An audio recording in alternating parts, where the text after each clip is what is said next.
I almost have a real problem with the equity term.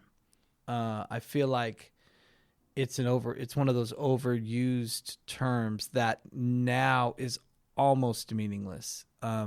When I have folks coming to a board meeting and advocating that, and these folks are from an affluent neighborhood where they do have more resources than other neighborhoods, and they're advocating that a pool needs to be built in their neighborhood because that would be more equitable. That's when I know that the term has been overused and now is getting mischaracterized. Welcome to the Superintendent's Hangout, where we discuss topics in education, charter schools, life in general, and not necessarily in that order. I'm your host, Dr. Sharetta. Come on in and hang out. In this episode, I sat down with Richard Vernon Moore. Dr. Moore is currently Assistant Superintendent of Educational Equity and Support Services at Sweetwater Union High School District, which is the largest secondary school district in the state of California. Prior to that, he worked as the Chief Compliance Officer for the same district, and he and I discuss, among other things, his paradigm for addressing and resolving conflict. Prior to that, he was Executive Director of Student Services for the San Diego Unified School District, and prior to that, and in a role that he discusses in this episode, Principal of Alba Community Day School, which is a community day school in a very unique educational setting for students who have been expelled from their normal setting. And their motto for Alba is empowering students, changing lives. Dr. Moore and I cover a wide range of topics, from his definition of the concept of equity and how he feels in some settings and in some cases, the word has lost universal meaning and needs to be redefined. We talk about the role of student discipline measures, including suspension and expulsion, the limits of those measures, and much, much more. It was an absolute honor to sit down with Dr. Moore, and I hope you enjoy this episode as much as I did recording it. Welcome, Dr. Moore. Thanks for coming and hanging out with us for a little bit here today. Thank you, David. Could you please start out with sharing your origin story before we get into present day? Because history matters and stories matter, and before we pay attention to where we are today, it's important to know where we come from. Well, I appreciate that. And origin-wise, I'm a San Diego kid through and through.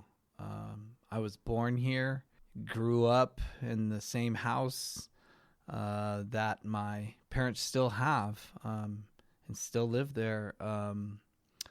So that means I had the chance to really see San Diego grow into the city that we live in today. And so I grew up in the San Carlos neighborhood and went to San Diego Unified School District from elementary through high school, graduated from Patrick Henry High School. And the time away from San Diego, I went to UCLA and really enjoyed my undergrad college years as a Bruin. Definitely connected with that campus and that community. But when I finished up that, the pull into education was very strong, and I had the opportunity to come back to San Diego, went to University of San Diego to earn my teaching credential, and then got placed into high schools and middle school, started teaching middle school English and history, and then I guess made my way through and worked in some admin jobs, and now I am an assistant superintendent in the Sweetwater Union High School District. And education for me, the origin at least of that is my mother was a elementary school principal And my grandfather on my father's side was a college president. He was president of Bethune-Cookman College in Daytona Beach, Florida. And so, there's this idea that leadership, people are born into leadership, or leadership is something that's innate. And there may be some truth to that, but I think also being around exposure, right? Being around people who have served as leaders. And though my father was a dentist, which isn't anywhere close to educational leadership, he was always a community leader at church and in various civic groups. And so I got to definitely be exposed to that level of community leadership as well. And so, being in that environment and seeing my parents serving as leaders, I'm sure, prompted me to explore educational leadership as I developed as an educator. Full disclosure for our listeners, before I knew Dr. Moore, Dr. Vernon Moore, I knew Dr. Jewel Moore, who was at the time, I think, still principal of Oak Park Elementary, and she'd come to do some consulting work at the school that I was working at before I got into administration. She actually was kind enough to write a letter of recommendation for me. So she's your family's responsible partially for where I am. And so she speaks very, very highly of you. And Jeanette Vaughn, who she also had the opportunity to work with at Oak Park. And then she has fond memories of working with you guys at Albert Einstein. So just about everywhere we turn today, it seems like in education there's either pro-DEI, diversity, equity, inclusion, or anti. But what I feel is still lacking is to start with the definitions, right? So we can say and think we're fighting for something, but first of all, if we don't all agree on what it is, how productive is that? And sometimes we're fighting for the opposite of what we actually truly believe should happen. So it's complicated. So how does Vernon Moore define equity? That's a really great question, and something I've been grappling with. My title, my role in the Sweetwater Union High School District is Assistant Superintendent of Educational Equity and Support Services. And I almost have a real problem with the equity term. I feel like it's one of those overused terms that now is almost meaningless. When I have folks coming to a board meeting and advocating that, and these folks are from an affluent neighborhood where they do have more resources than other neighborhoods, and they're advocating that a pool needs to be built in their neighborhood because that would be more equitable. That's when I know that the term has been overused and now is getting mischaracterized. It could mean, for some people, it could mean more convenient. Yes. It can mean more convenient. It can mean it often gets confused with equality. They have it, so we should have it too.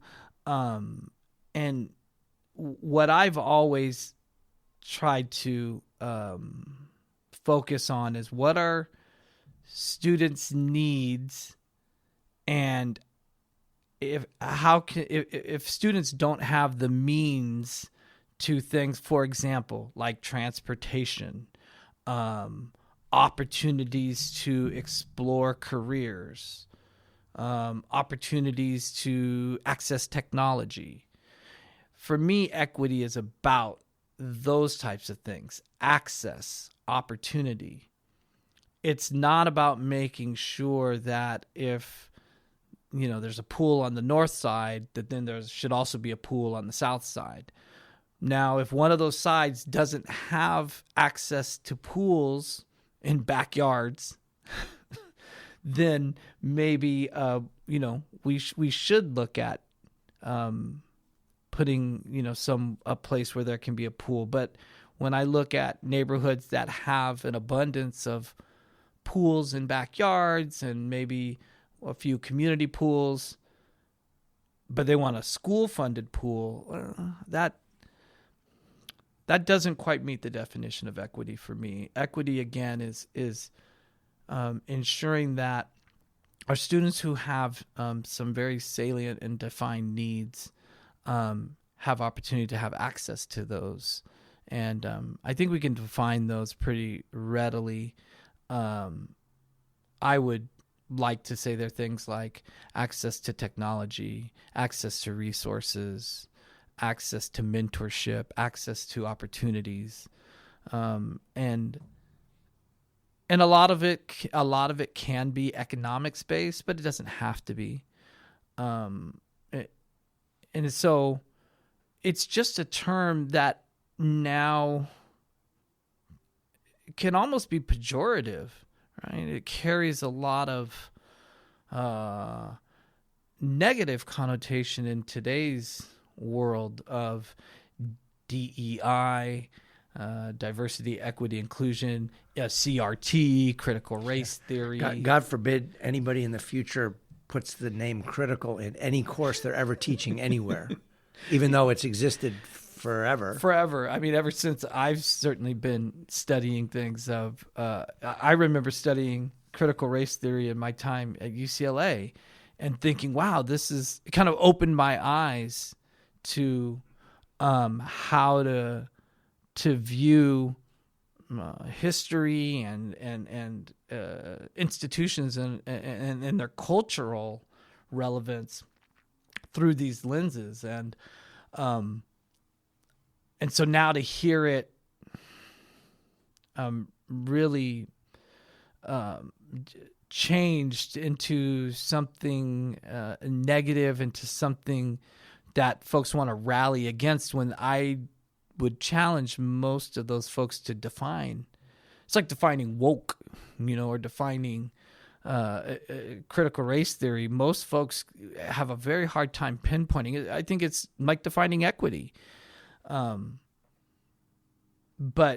it certainly has been a lightning rod for folks to try to rally against without full knowledge of.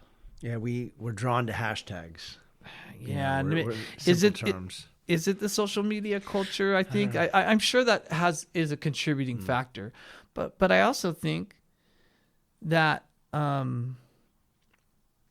folks are really this notion of oppression and institutionalized oppression, historical oppression, that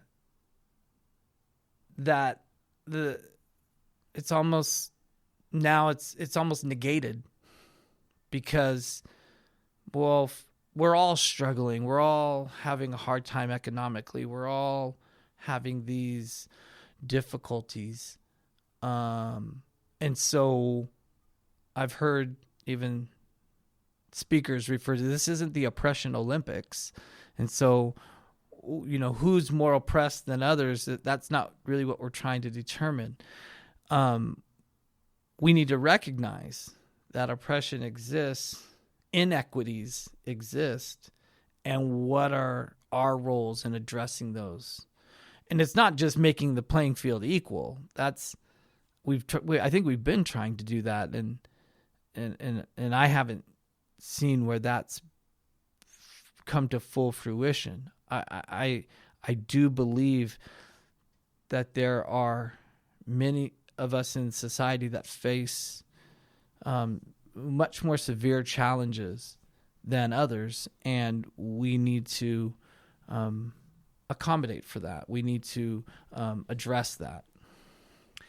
So how do you, as a lifelong educator coming from a family of leaders and now in a position of authority in your district as an assistant superintendent, how do you lead across a school district? And I think your district is the largest secondary district in California. It is. How many students? So we have about 36,000. Okay. Yeah, so big, really big district. Yes. In national terms, it's a big district. Not necessarily if you focus on San Diego, LA, New York, and Chicago, but most districts in America are less than 2,000 students. So it's really big. And it's got geographic divides, just as San Diego's got the east-west kind of 8 freeway divide. I believe Chula Vista and surrounding environs have an east-west and some north-south stuff going on. For sure. And pockets of kind of different ethnic concentrations and et cetera. So how do you lead in that context? Well, that's a great question, and the notion of equity comes to mind because each of our neighborhoods within the Sweetwater district have unique needs. Imperial Beach is one of the municipalities in our neighborhood or in our district, and its needs around being a beach community, being right next to the international border. The civic leadership has for decades now been, very vocal about the beach cleanup and sewage spills that have yet to be addressed. I mean, I think the beaches are almost permanently closed. Yeah. I was there not too long ago and didn't see anybody in the water. And so, so I've got that. So you could juxtapose the community of Imperial Beach to, and I worked many years in San Diego Unified, to the community of La Jolla, for example. And with the SEAL challenge. I'm not talking about Navy SEALs. Navy SEALs, which would be more in our community, that's right. Which would be more in the Sweetwater community with the Navy SEALs and the Silver Strand. But you juxtapose those beautiful beach communities, and you'll see that the needs, for example, are very, very different. And Imperial Beach, the equity challenges that our students may face and we as a district may need to address are going to be different than those of our East Lake community.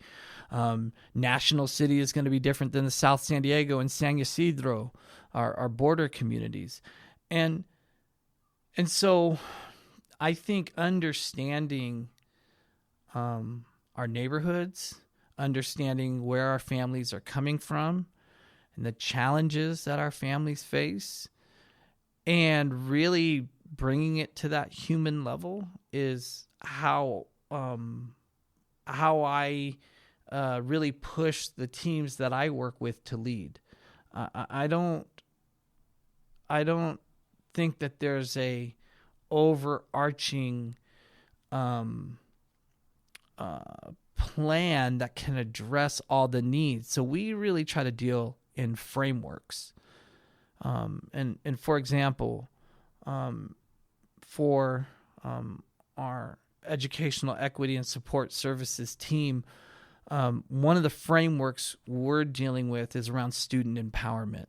How do we create environments where students can be empowered? And we narrowed it down to 3 factors that we're zeroing in on. We talk a lot about identity. So what a student is bringing in their own identity. And sometimes that's couched in ethnic and racial terms and cultural terms. There's a cultural identity.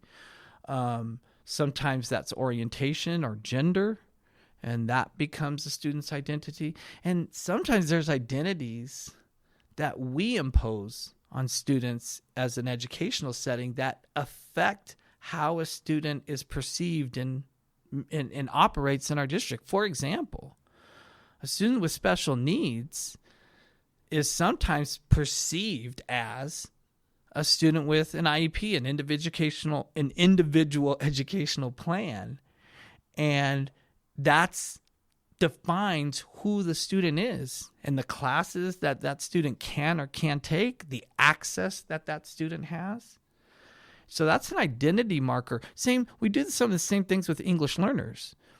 We give them an identity marker that we impose on them. That becomes their identity, and that identity then, in some cases, can limit their abilities to take classes. We almost stop asking, well, what kind of challenges does this student want? We look at their label, and we maybe look at an assessment score, and then we say, no, here's the class that you need. Maybe it's a remedial class, or maybe it's a skill building class. And that takes them out of what could be their interest. And so identity is one of our first areas in student empowerment, but the second area is interests. And really getting a chance to understand what motivates students. We see it most clearly in things like athletics. When a student is interested in athletics, they become motivated. And when grades come around and eligibility is in question, you start to see that student who maybe hasn't turned in homework all quarter, busting their butt to get some homework turned in so that they can remain eligible. They are interested in keeping their starting role or maintaining their status on the team. And so we see it all the time in other like extracurriculars, particularly at the high school level. When a student's in band or ROTC or in ASB or in some kind of art class, their interest is piqued, and that can generally be the reason they're coming to school.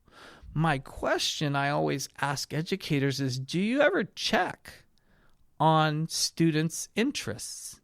Do we ever ask? Do we have a mechanism? I'm not talking about that once every year articulation where they have 5 or 6 minutes with the counselor to pick classes for next year. I'm not necessarily talking about that. I'm talking about really a exploration of interests to really then, and this is the hard part, can we then create and design an academic schedule based on a student's interest, and how much flexibility do we have in doing that? I've seen some programs, and that particularly on the charter side of education, that can create some of those flexible environments. But when we're talking about some large scale comprehensive high schools that have very complex master schedules, that level of interest-based individuality probably can't exist. And so identity, interest, and then the third piece of what we work on is intentional outreach. And really what that means is being very intentional about the interventions we're providing, about the support we're providing, that equity-based support for our students and families. And this is where some of these new are, not relatively new terms of education kind of crop up. Multi-tiered systems of support, MTSS, PBIS, positive behavior intervention and support, restorative practices. All these can be couched under this intentional outreach, because if we're intentional and we're prioritizing where these resources go, ideally then they're based on students' needs, and there is some innate design, some intentionality around providing these services. It's not just haphazard. So for me, and the work we've been embarking on in our district is really focused on affirming student identity, creating opportunities for students to explore their interests, and then us as a district being intentional about providing support for that. So you mentioned this concept of interest and relevance and motivation in students.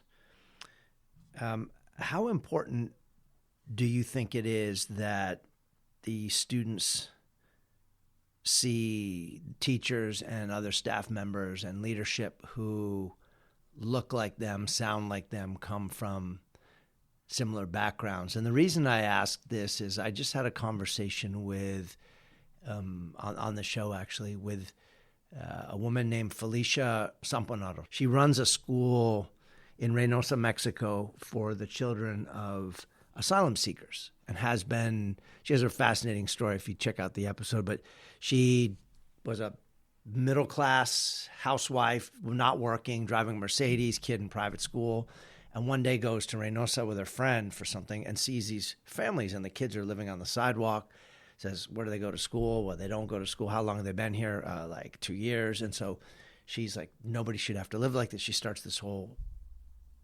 nonprofit, a school. Now she has clinics.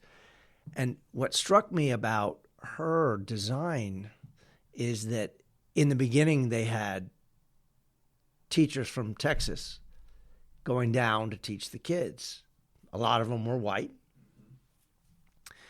And she says this on the show. She says the challenge was that these kids were conditioned to think that when a white person showed up, something good was going to happen. They were going to either be rescued or be given something. Something was going to be given out, or there'd be a cool lesson or some cool technology. And she actually moved away from that and now only hires teachers who themselves are asylum seekers.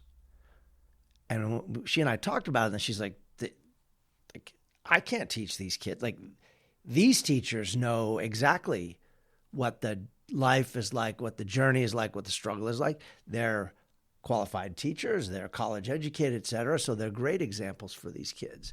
So what's the importance of that? And as an African American in a high level leadership role, where there aren't still a lot of African Americans in similar roles, like, how do you incorporate that into your work, and what's the importance of that? Well, it's a big question. It's a big question, and I would just, as a point of context, would ask Felicia, who you interviewed, did she say that having the teachers who were also asylum seekers, did that make a difference? Oh, it made a massive difference. Okay. That's really, I think, what has kept her organization going and growing. So, I mean, I would concur. I think the idea that students have and can see models of folks who look like them or come from similar backgrounds as the students do is of huge significance. And there's been studies to demonstrate that for example, African American students who are exposed to African American teachers, particularly in the early years, but also all the way through high school, tend to have better connection and relationships with at schools and such, and so I do believe that having a very diverse faculty and school staff is probably the number one job of a human resources department or anyone recruiting, is going to places where you can find folks who are going to reflect your student population. But at the same time, you go, if you're a coach or, the leader of a team, you go in with the team you have, not the team you wish you had. And so I say that because it doesn't absolve all of us from learning and participating and understanding other cultures and other perspectives in order to empower our students. And so I hear the push to go out and recruit and get diverse staff, and I think that is critical. But I also know we've got plenty of teachers, capable, qualified, and they're in positions that will influence and impact our students. And so those folks need to be brought along as well in understanding their role in having impact in our students' lives. And so they're not absolved of that if they're not part of the culture. Obviously there's not going to be a person who represents every single aspect of diversity that a school can have. And so all of us have to continually learn and continually really try to understand the perspective of the students we serve. There's no doubt that in your 2 or 3 decades of your career, you've run into a lot of situations of conflict between adults, employees, or parents and employees, or student to adult, and on and on and on. And I'd imagine that in your current role and in previous roles at a high level in a district, in various districts that you've worked in, you ran into a lot of conflict that you were going to be called upon to mediate, mitigate, etc. What's your framework, your paradigm for navigating conflict and disagreement between parties so that the outcome can be productive?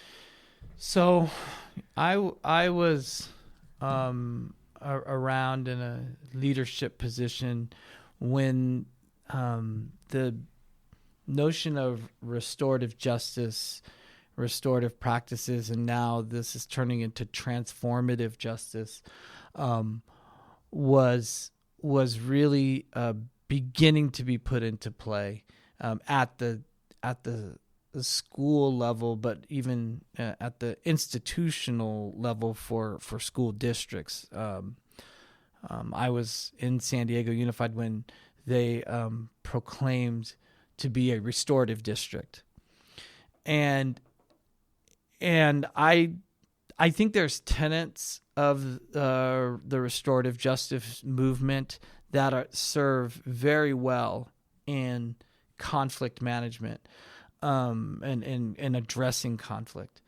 For example, not waiting until there's a conflict before having dialogue with parties.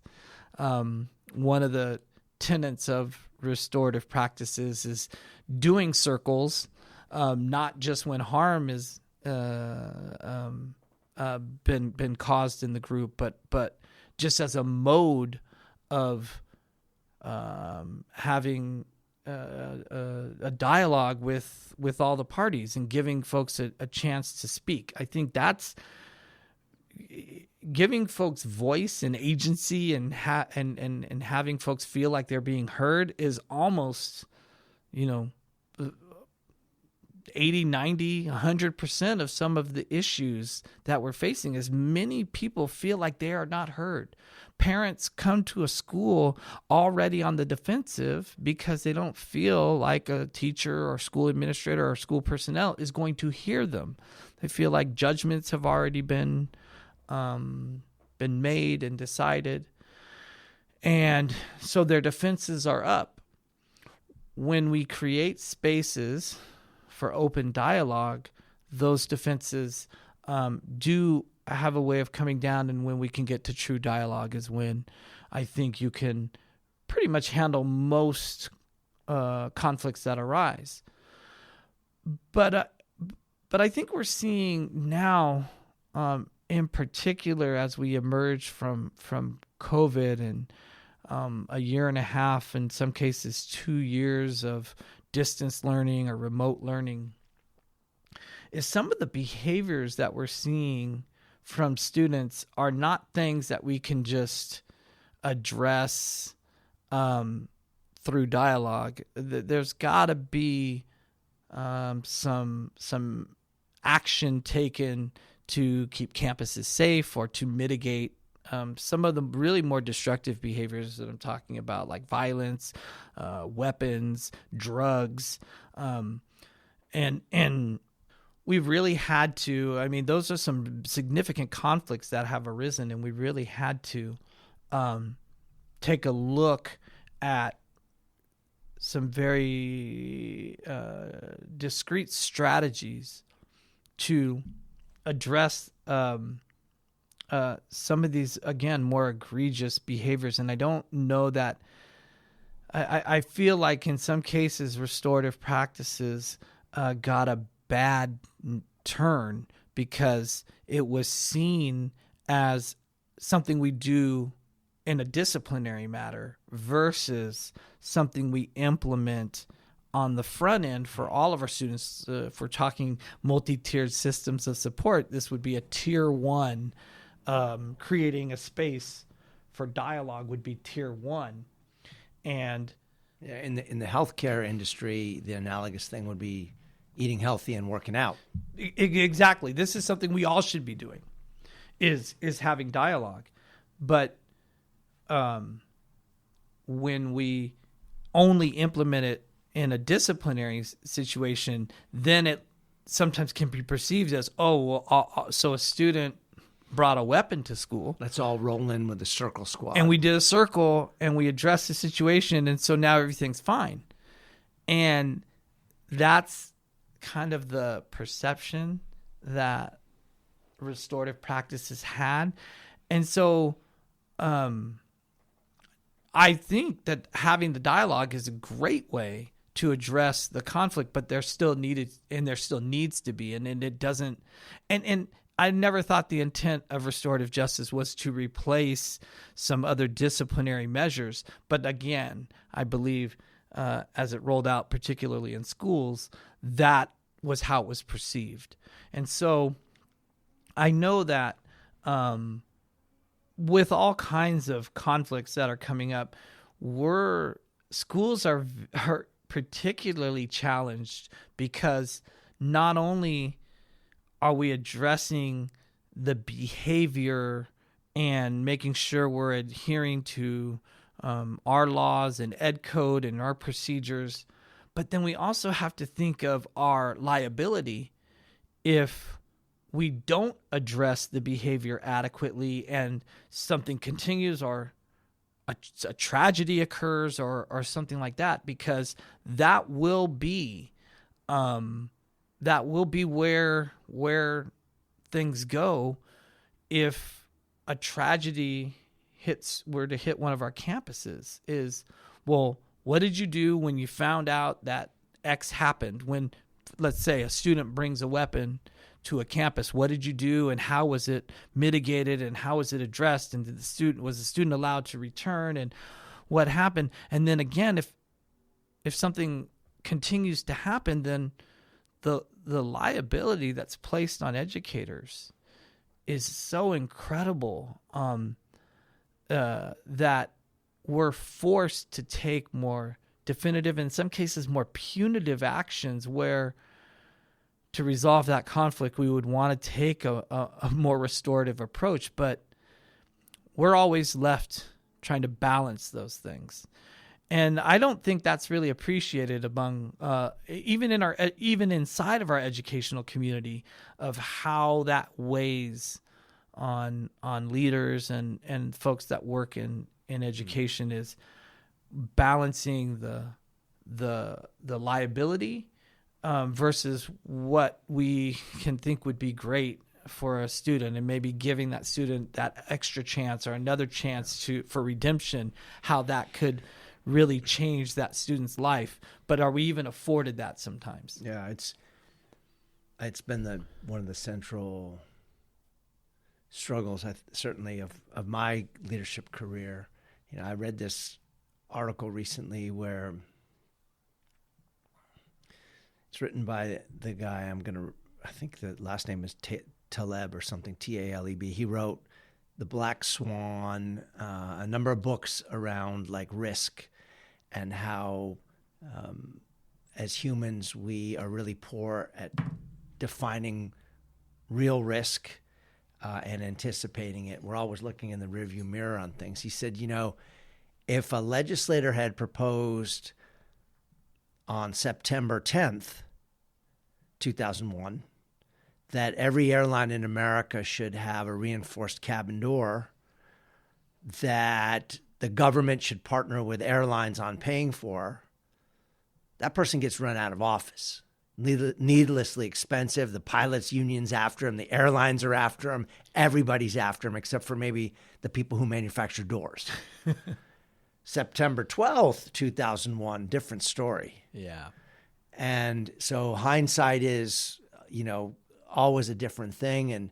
And even this concept of disciplinary measures like suspensions and expulsions, you run the range from what people believe to be zero tolerance. You see school districts make their own zero tolerance procedures that aren't totally perhaps in keeping with even with California Education Code, if we're speaking just about California, all the way to institutions that say we don't suspend at all, except if we're mandated by the law. Mm-hmm.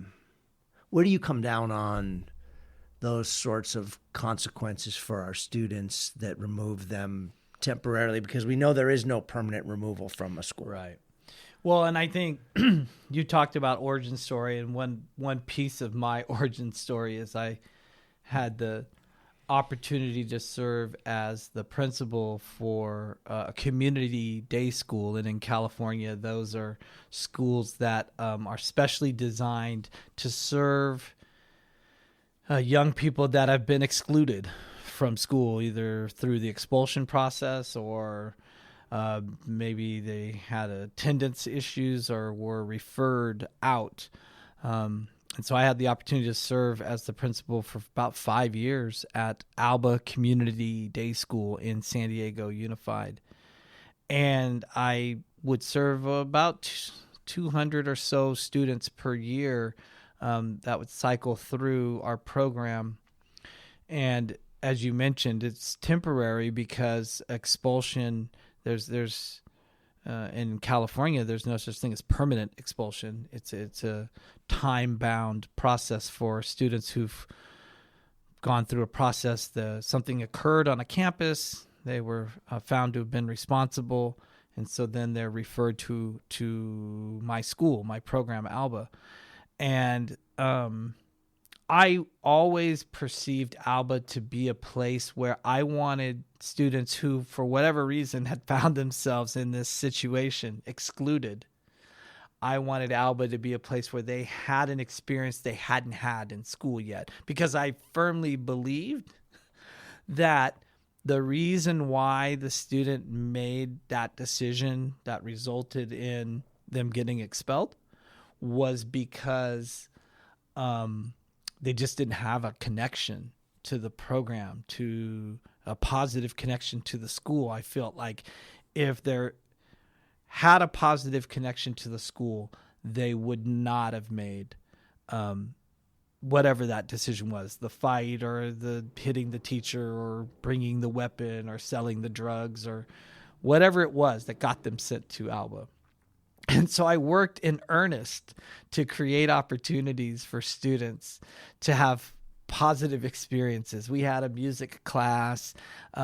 We would do outdoor excursions. I brought in community partners to run sports clinics. I brought in rock climbing walls and just trying to give students these experiences that I didn't think that they had much exposure to. And I think for the most part, we were extraordinarily successful.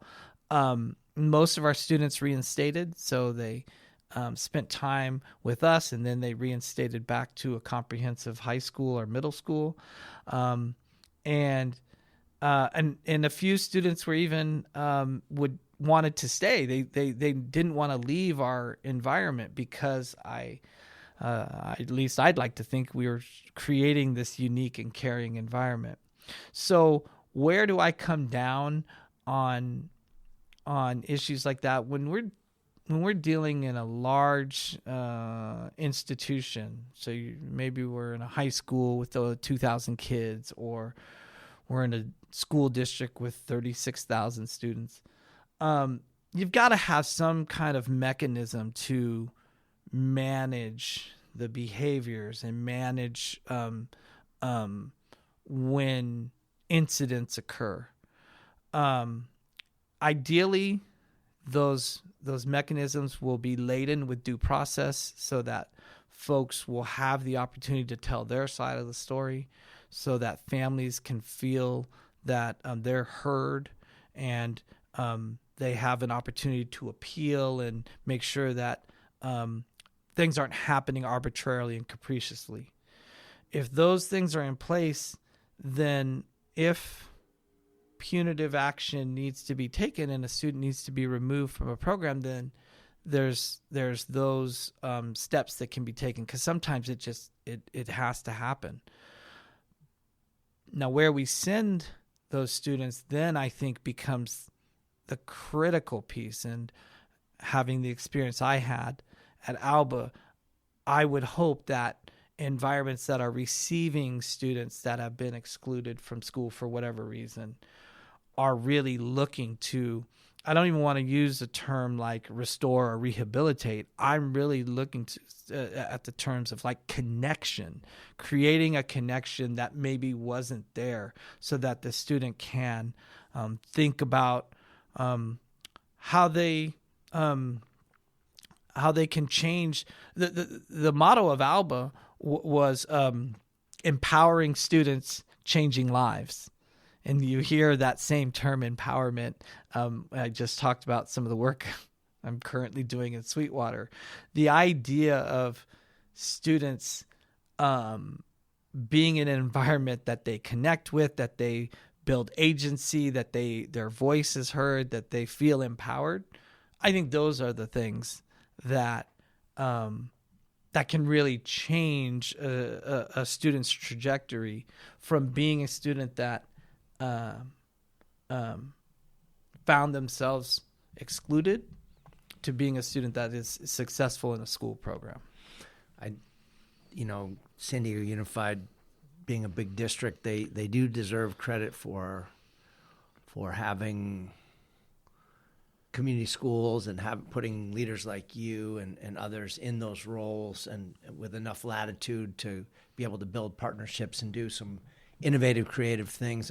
I think where, from the charter school seat, it gets complicated is we are a system unto ourselves.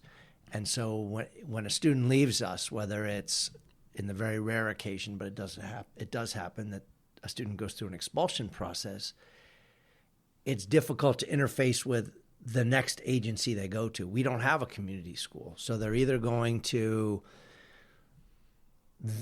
a neighboring district and the information may make its way there in the right way, or they may be moving to another state, or they may be going to a different part of the county and the information may or may not even travel accurately with them.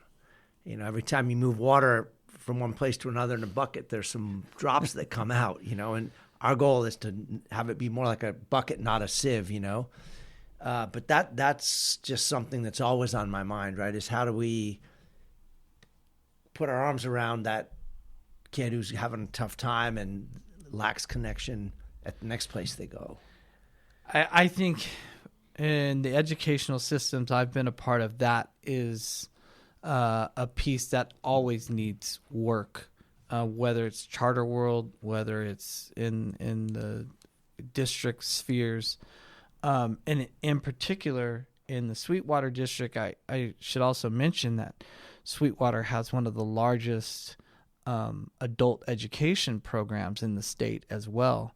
We serve lately about 10,000 adult students in our adult education program, spread across 4 campuses.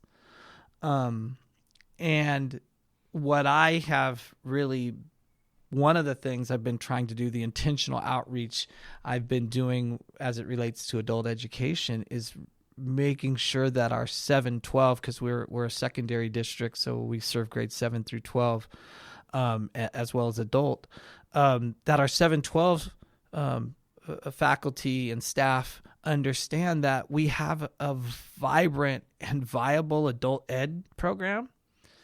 And as studies have shown that about 30% of our students leave our 7-12 program and go on to be successful in college, and maybe not even quite 30% graduate with that 4-year degree. It's a smaller number than that. But that also means that there's about 70% that do go to maybe some form of education, maybe a community college class, maybe an AA, maybe a trade. But they could also come into our adult education program and earn the nursing certificate, earn a culinary certificate and a food handler's license, finish their high school diploma should they need to do that. I'm trying to remove any stigma that may be associated with adult education and show that it is as vibrant and viable as a program as any one of our comprehensive high schools, as any one of our programs or options that are available to students, whether they have a diploma or not. We have to almost lift up these imaginary barriers that folks have put out there and say, oh, if you go to an adult ed program, that means that you weren't successful in high school. I totally disagree. I think, especially if we're talking about identity, interest, and intentional outreach, that a student's trajectory may include adult education so that they can stay in schools, so that they can maybe find that interest. We have drones and robotics. We've got all kinds, welding, all kinds of programs in our adult education program. And that may be where a student's interest is peaked. And so when they're age appropriate to go, it's that warm handoff. That's the bucket we're talking about, is letting students know that these opportunities exist. So when a student finds themselves expelled, for example, oh my goodness, they've made a mistake and now they're transitioning to another program. It's not the end. There's so many opportunities that continue. That's another equity point. Here we go, another label, expelled. You've been expelled. Now you're an expelled student. It goes down on your permanent record, and it's going to follow you. So now what? Do expelled kids not get any other opportunities after that? Or maybe some opportunities are limited, but even in those limited ones, are they quality? Are they viable? Are they interest-based? Will they challenge students to become, better people and integrate into our society? I would like to think so. And that's where a lot of when we talk about equity, that's where a lot of my thought process and work goes into. So you have had a long career and all of it in the traditional public sector. And then, 4 years ago, you made the decision to join another public entity, but charter world, and become a board member at Albert Einstein Academies, and you're currently the board vice president. Talk to us about why you shifted some of your attention, because your time and energy is finite, as it is for all of us. And so why allocate a portion of that to charter board leadership? Well, that's a great question. And in my time in San Diego Unified, we had opportunities to visit and become familiar with a few of the charter programs in the district. For example, Preuss, Albert Einstein, Gompers, High Tech High, definitely some of the very prominent programs, not only in California, but I'm going to add probably across the nation. These are programs where students experience great success. They specifically tailored programs like Preuss for serving students whose parents may not have gone to college, and so these are first generation college going students and preparing them for college. And And so I've always been not only fascinated with charter programs, but an advocate for the type of innovation that I think charter programs can bring to public education. And so I'll never forget going to, and I believe I paid my own way to go. So, I did this on my own, but I went to a seminar at High Tech High, and I got to meet the founder, Larry Rosenstock, and he talked about the agility that he builds into the schedule so that if something were to come along, if they had an opportunity to bring in a guest speaker, that it wouldn't be this huge undertaking to adjust the master schedule so that they could hear from former president, that's guest appearing at the school, that they would just be able to say, hey, teachers, we're going to, in our grand room today, we're going to extend the time a little bit, and we're going to have this great opportunity to hear from this great speaker. Kind of like what you would do in a university setting. Yeah. You just kind of create the time, and everything kind of falls into place. He called it agility. And I'll never forget how he described creating it, literally structuring the agility that was built in to the schedule, and that he was able to do this because they were charter school, and not just some of the procedural things, but there were other contractual pieces that they were able to operate outside of, and it made this, again, environment. And it doesn't have to do necessarily with whether people are from a bargaining unit or part of a union or not.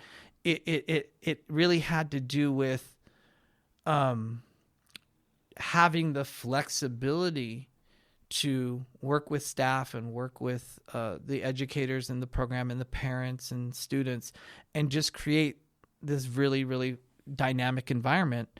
And I just always remember being intrigued by that. So when the opportunity, as I became more familiar with Albert Einstein academies and seeing the program at Albert Einstein, and I know David, I had been out to when the middle school first opened, and I had a chance to tour it. Myself being a secondary educator, I'm very familiar with middle schools. I was fascinated with, again, the structure and teachers interacting and programmatic pieces. So when the opportunity came to join Albert Einstein as part of the board, I jumped at the chance because I wanted to be on the inside and really have just that chance to see how the sausage was made, how what we're doing behind the scenes to support this really robust and incredible environment where students get this chance to interact in this international baccalaureate setting. And so, getting a chance to be part of the Albert Einstein board has been transformative for me in my career, because oftentimes folks want to pit district comprehensive schools versus charter schools. And I've never, of course, I was a principal of an alternative school.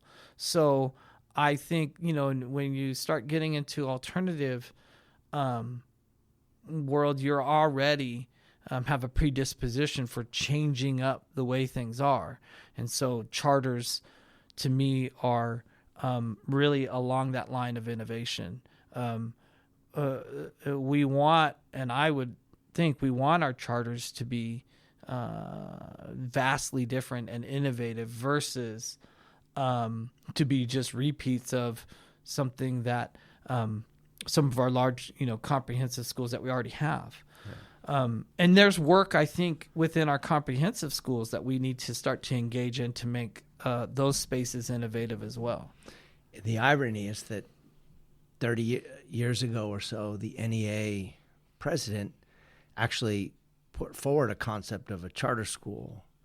I'm not sure what state it was in. It might have even been in Minnesota prior to them actually having a charter school law. But as this kind of hothouse of innovation, it's been a recurring topic in my conversations on this podcast with different leaders in, I've had traditional school board members on. I had Eric Premack, who helped to author the charter school law in California 31 years ago.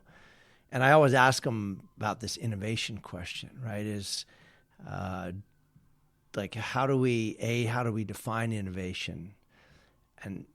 And then B, how can charters, and actually everybody, how can we continue to do things differently if it's in the best interest of kids, rather than fall into that thing of I can't do anything because I'm locked into this master schedule. I have to meet my instructional minutes, and then and by the way, we have this bargaining unit that says that my teachers have to leave after 6 hours and whatever minutes, and so there's nothing I can do. Right. So it's a really fascinating reflection, and I think about it a lot. If you could parachute into classrooms around America and take a dipstick sampling of charter and traditional district classrooms, if there were no logos on the wall, it's like a rhetorical question, it's a thought experiment, but in how many of them could you really tell? Mm-hmm. And yeah, that is something to think about. In part of my research for the doctorate program, I did do some compare and contrast between charter schools and district schools. And from a bureaucratic standpoint, I found that the charter schools had a more enabling bureaucracy, meaning they weren't as laden with all the procedures and protocols that you might find at the larger district level. And that things like voice and agency for the employees tended to be higher in some of the smaller or charter school spaces.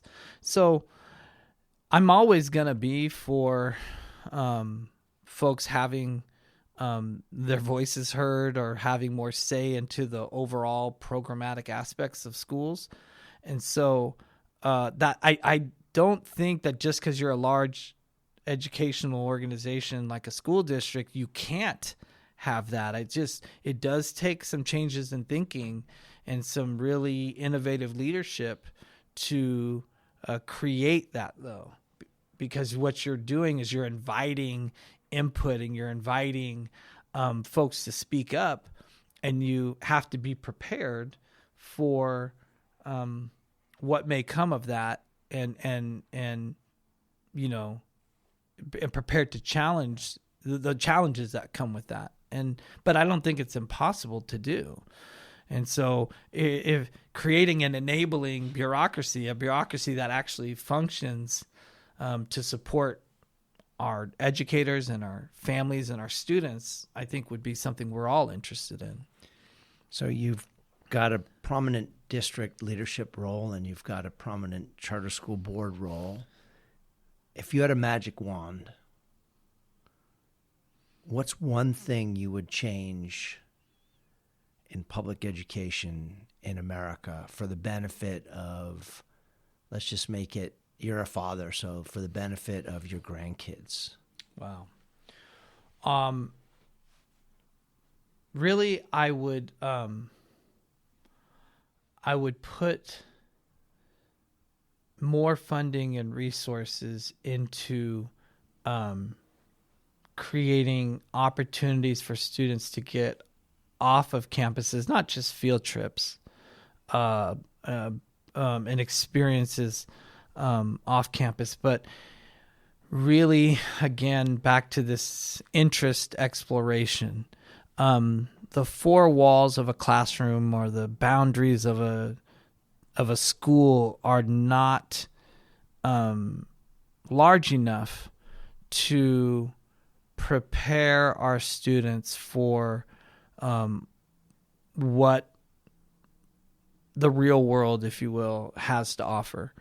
Our students need more and more and more opportunities to get outside of our classrooms, outside of our schools, and into either internships or experiences that expose them to all these opportunities that exist. And there's no way to confine that or contain that in a school program.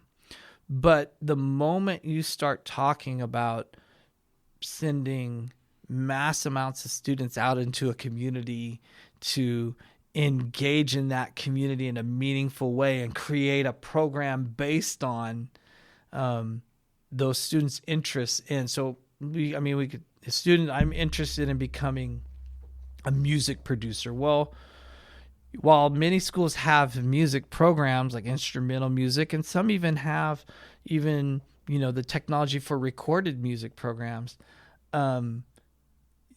having a student do an internship in a music production studio is going to be invaluable to address that student's interests. And so the infrastructure or bureaucracy that would need to exist in order for that to happen, it would take resources and time and a person coordinating internships and making sure that legally forms are filled out. Transportation ends up being a massive issue of how are students getting to and from these spaces. But to me, if I had that magic wand, it would be focused on giving students real, authentic experiences outside of the classroom and outside of schools, and then the schools really becoming this support for that kind of work, and that's what I would do. It's interesting to reflect that we do that somewhat with sports. Mm-hmm. And many countries don't do that. Their sports are, you want your kid to play basketball or whatever. In Europe, I don't know, soccer or handball. That's a separate thing, right? Yeah. But we have infrastructures around organized sports that are complicated and have permission slips and medical clearances. And so not to do it with sports, but to look at how can that be expanded. You're absolutely right.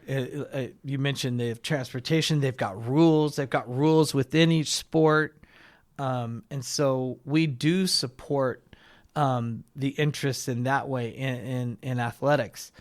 But of course, we could do that on a much broader scale in supporting students' interests across the board.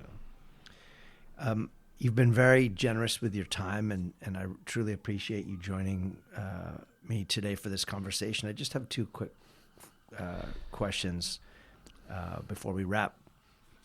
Who are your role models, and where do you look to for inspiration and motivation?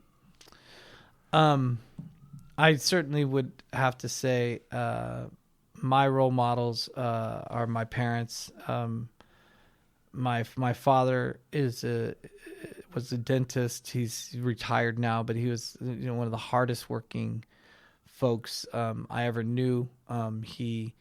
There wasn't a day that went by that he wasn't getting up, getting ready at the crack of dawn to open up his dental office and serve his patients. And I spent many a summer working in that office with him and got to see that work ethic. I think he really instilled that in me. My mother, of course, she had really shaped I believe, who I am as an educational leader. I still have folks that I run into, like you and others, that had an opportunity to work with my mom, and they always ask how she's doing, and always fondly reflect, and they'll share with me that she was very stern and tough, but fair, and they felt like she always was moving forward for students and keeping students at the front of the work. And so I obviously draw a lot of inspiration from that. I would also, I've had a chance to work with a lot of leaders. For example, one of the leaders that I've had an opportunity to work with was Wendell Bass. And I never worked directly with him. He was a principal of Lincoln High School before I had a chance to be a principal at Lincoln. And his mantra was, all children are brilliant. And that's always stuck with me, that we have to tap into our students' brilliance. And are we taking the time to do that? And then I would be remiss if I didn't point out that I have a chance now that I'm working with Dr. Moises Aguirre, superintendent of the Sweetwater Union High School District. He gives, from a leadership standpoint, he gives the leaders of that district the space to be innovative, to explore things that are going to engage our students and support our families. And it's just been a real, for my last 7 years of my career lately, in the last 7 years, it's been a real treat and a real honor to work with Dr. Aguirre. He probably wouldn't characterize himself as a visionary leader because he talks about incremental change as being the most lasting change, but the vision that he has for our district and being an innovative place for our families and our students is what we all work towards. And so I do see him also as a role model of mine. I'm working to get Dr. Aguirre on here on the show. It's between him and Obama as to who's kind of more. And I'm Barack, Michelle, or Moises, all three of them, who's got a more impacted schedule. But he is going to come on at some point. And interestingly, Wendell Bass was mentioned. You're the second person this week to mention Wendell Bass. I have a teacher who I was talking to the other day, and I asked who his role models were, and he's maybe, I'm not going to give away your age, but he's probably 10 or so years younger than you. Mm-hmm. And so he had Wendell Bass as a mentor, I think, in a summer science program of some sort. And so it's interesting. I got to get Wendell on. Well, I would venture to say that Dr. Aguirre would probably name Reverend Bass as one of his mentors as well, because I know they've had an opportunity to interact and work together. He's had quite an impact on a lot of people in our lives, and he and his wife Angela Bass are really two people in San Diego education that are titans in San Diego education. Final question. So you have a long and impressive resume, and you're one of the people who showed me how to, like, the difference between a resume and a CV, which I didn't really know. I just thought CV was for people who were trying to sound European or Latin, to use Latin terms. But you showed me how to kind of clip all your experiences together, so you have a running kind of record of what you've accomplished in your life, and yours is extensive. But what's on your anti-resume? I.e., what are the gaps? What are the things that Vernon Moore still wants to learn, do, become, aspire to? Give me one or two of those things. Yeah, that's a great question. I think I've had a chance now in district leadership to understand politics a bit more. Politics always has a pejorative connotation, but it doesn't have to. No. The political frame, and as it's defined by Bowman and Deal, the political frame has its place in all the work that we do. I have never, been directly involved in like elected politics or working with a politician, but when we talk about advocacy and laws and legislature, in a democratic system, it is our elected politicians that are the voice that make those decisions. And so getting some background and exploring politics, I think, would be really interesting. And again, now being in upper level district leadership, because I get to opportunity to work with the board, who are in Sweetwater elected officials. You get more of a chance to interact in that world and see some of the local politics that go on. I think something else that interests me is back to the notion of career exploration, is really looking at the college and career technical education aspects of public ed, and really trying to bolster work-based education.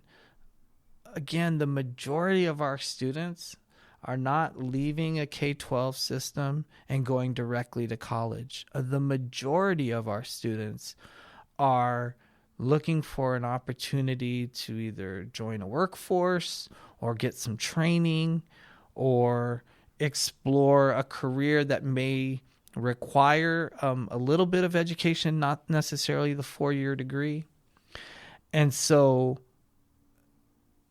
I would like to see that more reflected in K-12 education, those opportunities. I'm not suggesting that we go to the European model where you take some test when you're 12 or something, and that determines if you're going a career path or the college path. Engineer or electrician. Exactly. I'm not suggesting that. I am saying, though, that we need to go back and really examine our students' interests and their proclivities and what motivates them, and really, there has been, I've seen a lot more resources going towards CTE, college and career technical education. I've seen, I had a chance recently to tour a union training facility where they were training plumbers and pipe fitters. And you just need a high school diploma and a driver's license and some willingness and grit, and you can be making up to $75 an hour, and up as a part of this training. And this is something that I personally know students who would be very interested in these kinds of jobs.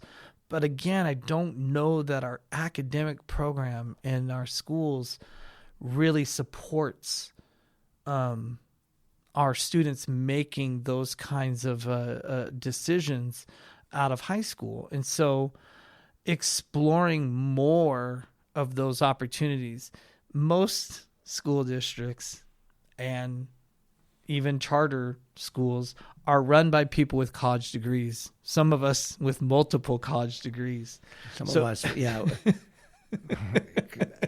I'm not going to crack the joke, the inappropriate joke, but sometimes we suffer from too many degrees. Yes. Let's just leave it there, right? Exactly. So we're all part of this. Oh, well, we all went to college and we went to this and got this degree. The 2 and 3 letter club. Yes.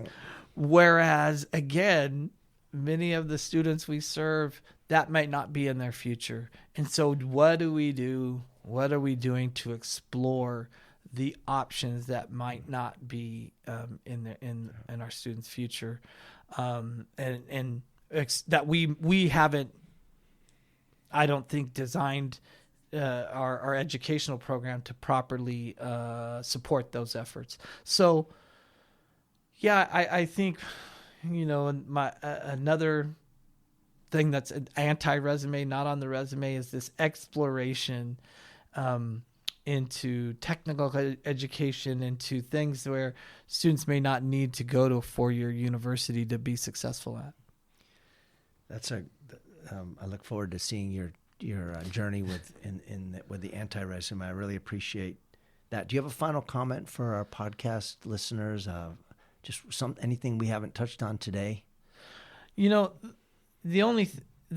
final comment would be to echo Wendell Bass. I mean, our students are brilliant. Almost 30 years or so in education has really taught me that the path that I took is a path, but it doesn't mean it's the defined path for everyone. I think all of our students, we would do well to help our students explore their identities and affirm them. We would do well to have our students explore their own interests and what motivates them, and being intentional about that support that we give to them so that they can find their own place and their own spot and their own voice. The more we do that, the better off we're going to be. The more we push our students to grasp their own brilliance and express that and find their voice, find their agency, find their purpose, I think we, as an educational system, and we can use the technology, we can use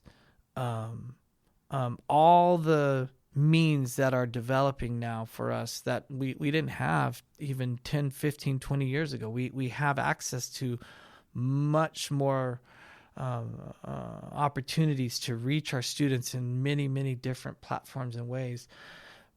But that reaching them means pushing them to explore their own innate brilliance. Then I think we're doing some really great things. And so I hope folks still have faith in public education and still believe that that is our greater good, is having an educated population, and a population that's empowered and feels that they have a place in our society. That's a perfect place to end today's conversation. We'll have to do version 2.0 sometime soon, especially when you start working on your anti-resume stuff, but even before. Anytime. Thank you so much, Dr. Moore, for coming on and spending a little time with us today. It was a pleasure. Thank you, David. I really appreciate it.